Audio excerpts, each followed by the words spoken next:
guys. Is that going? Yep. All right. I am going to read for the first time with you, unless you've already read it. I'm going to read a press release that was just put out by Global Tech Industries Group. And it says, let's see, it was put out Friday, June 17th, 2022 at 5:18. It's a 4-minute read. I don't know who's reading it. It's pretty short. GTII, Nevada, maintains its position that there is a serious, unaddressed, and ongoing naked shorting problem related to its common stock. Recent postings on various social media platforms have suggested, it's windy here, sorry, weather is so nice in DC. So, recent postings on various social media platforms have suggested that the problem is, at least in part, attributable to the actions of Mr. Kurt Kramer, Mr. Seth Kramer, their firm Power Up Lending Group, and their related parties, including Geneva Roth Holdings. At this time, the company has no specific evidence of any kind of a particular broker, bank, institution, or individual, including Mr. Kurt Kramer, Mr. Seth Kramer, Power Up Lending, or Geneva Roth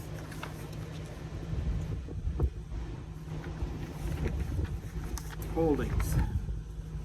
And guys, that might be where my printout ends. Let me just look. There's one more page. Yeah. So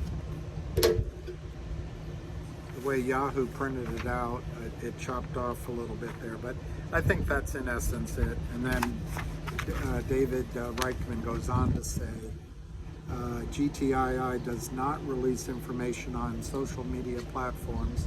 We advise our shareholders to rely directly on our filings, disclosures, press releases, and website updates. The company has no dealings with Mr. Kramer or Power Up, with the exception of the convertible note agreement, which the company entered into with Geneva Roth Remark Holdings on November 27, 2020. Then paid in full in cash prior to maturity, and had the reserve stock released by Mr. Kramer on March 1, 2001. The reserve stock release. Okay, so that's what the press release says. I noticed that I made some mistakes with the and all that in my reading. So if you want the exact reading, go to Yahoo. It's the most recent news story and read it. But I got the essence of it. Now that's very interesting. A couple things are interesting to me. Had the reserve stock released by Mr. Kramer on March 1. Had the reserve stock released by Mr. Kramer on March 1. What does that mean?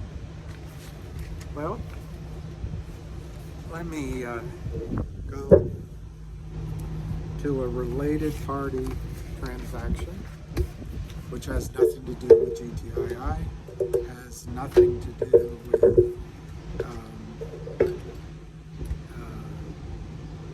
Geneva Roth Holdings as far as I know, but it has to do with, the wind is driving me crazy, with Seth Kramer. Okay. In Virginia, you can get this online. I got this, printed this out from Securities Purchase Agreement 6th Street Lending LLC, Blackstar Enterprise Group Inc. Now, Blackstar Enterprise Group Inc. stock is trading at, I think, 0.0025. Over the last 5 years, it's down 99.5%. Interest interestingly, it promotes itself as a financial services firm with financial professionals. Since I call myself a financial professional, I know that's a wide band of description, but it's interesting they'd get caught potentially in this speaker's view, potentially in a toxic, no, I don't, it's my opinion. But anyway, all right, let me just read some of the things. Here it is. I don't know how to make you be able to see that.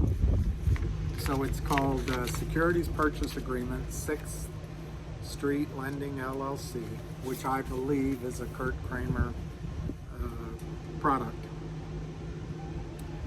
It starts out, the Securities Purchase Agreement dated as of November 29, 2021, by and between Blackstar Enterprise Group, Inc., a Delaware corporation, Arapahoe Avenue, Boulder, California, and 6th Street Lending LLC, a Virginia LLC. Is it Virginia because New York has recently ruled, one of the appeals courts has recently ruled that this kind of document is usury? I don't know. Don't know much. I'm not a lawyer. Don't know much about history. Okay, so then there's a bunch of whereases. But here's one whereas. The company and the buyer are executing and delivering this agreement in reliance upon the exemption from securities registration afforded by the rules and regulations as promulgated by the United States Securities and Exchange Commission under the Securities Act of 1933 as amended, the 1933 Act. Do you think technology's changed since 1933? All right, I'm going to try to skip as much of this as possible. I want to get to the part where you're breaking my heart. And it just...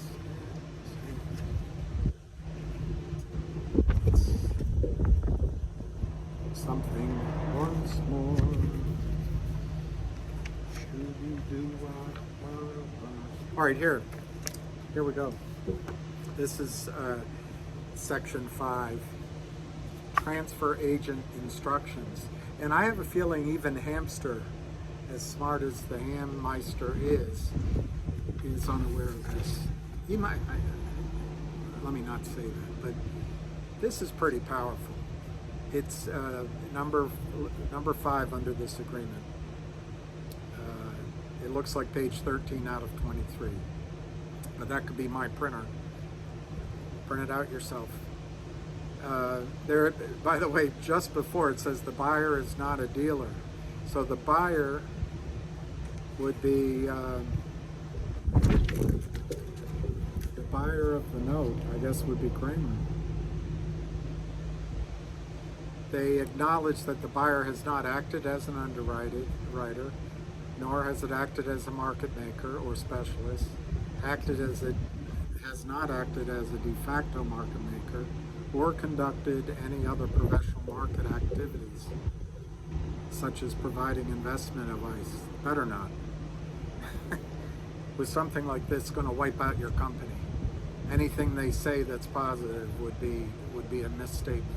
Extending credit and lending securities in connection, and thus that the buyer is not a dealer as defined in the Act. So I guess two guys can get together. There's a law, the Act, that says you have to be a registered dealer to create securities. I guess you can just tell each other, hey, you're not a dealer. You say I'm not a dealer, I say I'm not a dealer, I'm not a dealer. Be like a prostitute and a guy saying, hey, I'm not a prostitute and you're not a John. All right, not that I know anything about that. Okay, this number 5 is just amazing to me. This is the document they signed, and I'll tell you how puny the amount of money involved here is. Transfer agent instructions. The company shall issue irrevocable instructions to its transfer agent to issue certificates registered in the name of the buyer or its nominee for the conversion shares in such amounts as specified from time to time by the buyer to the company upon conversion of the note in accordance with the terms thereof. Irrevocable transfer agent instructions. In the event that the company proposes to replace its transfer agent, the company shall provide prior to the effective date of such replacement a fully executed irrevocable transfer agent instructions form. So, what this amateur guy reads into that is when you sign this note, and it's got a conversion feature which is poisonous. It works in the advantage of the buyer. The buyer has reduced his risk almost completely because he's able to force the deliverance through this irrevocable transfer agent instruction shares to cover his shorting, his selling. Let me say it differently. It's not shorting. It's asking for time to deliver. I guess that's shorting. It's semantics. But what it is you've got a note, and so you can show the powers that be, hey, we sold stock, but we're getting it. We have the right to get the shares as soon as we notify the transfer agent. So that means that a guy, let's not pick on the Kramers, let's just pick short seller. I can't think of a name, but let's just say a short seller can protect. Normally a short seller is taking the risk of borrowing the shares, selling it at $10, and if the stock goes to $1, they cover it, and hallelujah. In the case of this stock, which doesn't look like it's been above a penny in a long, long time, the short seller would be selling almost unlimited shares. Obviously, there's got to be some limit, but let's, for the sake of argument, say it's hundreds of millions of shares. I can't find the conversion feature yet. At less than a penny, much less than a penny. Well, the risk is almost entirely to the upside because that's such a low price. Well, no, it isn't, because you've got an irrevocable transfer instruction here. So that pretty much means if you can sell the stock at 0.002 all day long for 6 months, call up the transfer agent and say, we want whatever that is. I'm making it up. I'm not a good arithmetic guy. 2 billion shares delivered into our account. The instructions are already there, done. We sold all those shares at 0.002. The stock is now 0.000002, and we can either cover it, or we can take the money out of our LLCs and just let that sleeping dog lie. Company's probably dead. Anyway, all right, I wanted to show you one more thing about this contract. This contract, Governing Laws Virginia, which is interesting. This page is intentionally blank. Okay, so what I wanted to show you, aggregate amount of the note, $45,750. So the note is in two parts. They issue the first part, which they were in all likelihood able to short stock as soon as the guy called them and said, hey, we need your help, so in effect, they're able to sell stock, which they don't own yet. Under this contract, they're going to own it though. So I don't know if that violates Reg Show, which has a limited time frame within which to locate and deliver shares. I don't know if you can get an exemption since you have a contract. Obviously you must be able to, because there's just so much of this going on. But I don't know that for a fact. But anyway, they short the stocks in the open market that they don't have. Then they give that money to the company as if, hey, we're really giving money out of our pocket. No, they're giving money, the company's own money. The company could have sold those shares itself if the company could sell unregistered shares, if the company could sell stock without a prospectus, if the company could sell without a use of proceeds, and if the company could sell without filing with the SEC. But since the company can't do anything like that, I guess these guys who put this note together are performing a valuable service in return for $45,000, $750. Well, the next amount comes many months later. I think it was 6 or 9 months later. In this similar amount, $45,750. Well, that gives these lenders, this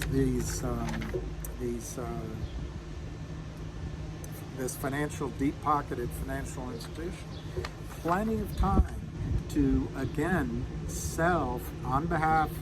No, it's not on behalf, but in lieu of the company doing it itself, what these guys are doing are selling shares of the company stock without a prospectus. It states in the contract they're not a dealer, so you know they're not.